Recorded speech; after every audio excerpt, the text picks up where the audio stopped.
বলতেছেন আতিউল্লাহ ওয়া আতিউর রাসূল ওয়া উলিল আমরি মিনকুম।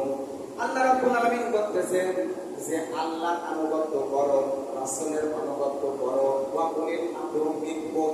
সুতরাং আল্লাহ রাসূলের আনুগত্য প্রকাশ করে আল্লাহ রাসূলের আনুগত্য অনুযায়ী যে নেতাটা চলবে ওই নেতার পিছনে থেকে তাকে সাহায্য সহযোগিতা করাটাই হলো আল্লাহ নবীকে সাহায্য করা। জোরে বলুন আল্লাহু আকবার।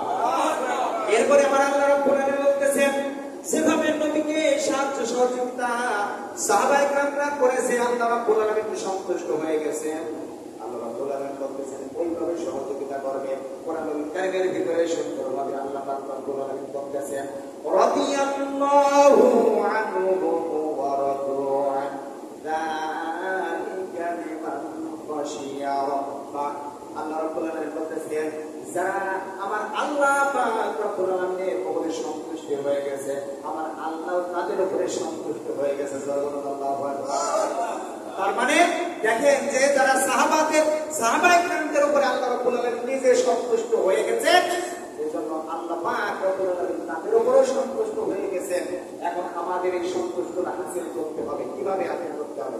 বাইরে আমার আল্লাহ পাক রব্বুল আলামিনের নবী সাল্লাল্লাহু আলাইহি ওয়াসাল্লাম কি জন্য মক্কা থেকে মদিনায় হিজরত করেছেন এইটুকু খুব একটা বিশ্লেষণ আমি আপনাদের মাঝে বলতে চাই।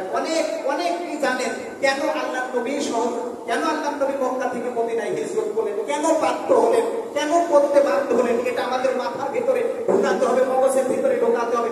যতদিন পর্যন্ত আমরা না ঢোকাতে পারবো ততদিন পর্যন্ত এই জাতি মার খাবে, এই জাতি লাঞ্ছিত হবে, এই জাতি অপমানিত হবে, শান্তি কখনো আসবে না।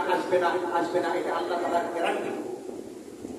আমার আল্লাহ রাব্বুল আলামিন গ্যারান্টি দিয়ে দিলেন ওয়ালা তাহিনু ওয়ালা তাহজানু ওয়া আনতুমুল আ'লাউনা ইন কুনতুম মুমিনিন। আমার আল্লাহ রাব্বুল আলামিন বলতেছেন তোমরা হতাশ হয়ো না, চিন্তিত হয়ো না, দুঃখিত হয়ো না, টেনশন করো না। আমি আল্লাহ রাব্বুল আলামিন তোমাদের বিজয় দান করব এবং তোমাদেরকে এমন বিজয় দান করব যে বিজয়টা তোমাদের হাতের মুঠোর ভিতরে আসবে, আর কেউ নিতে পারবে না। এমন ভাবে বিজয় হবে। সুতরাং এখানে দুইটা কথা আল্লাহ পাক রব্বুল আলামিন উল্লেখ করলেন। একটা হচ্ছে হিজরতের কথা আর একটা হচ্ছে এটা হলো মক্কা বিজয়ের কথা। আর এটার সাথে একটা অ্যাটাচড আছে আপনার উহুদ যুদ্ধের কথা। মক্কা বিজয় আপনার বদর যুদ্ধের ঘটনা। বদর যুদ্ধ আল্লাহ নবী সাল্লাল্লাহু আলাইহি ওয়াসাল্লাম 313 জন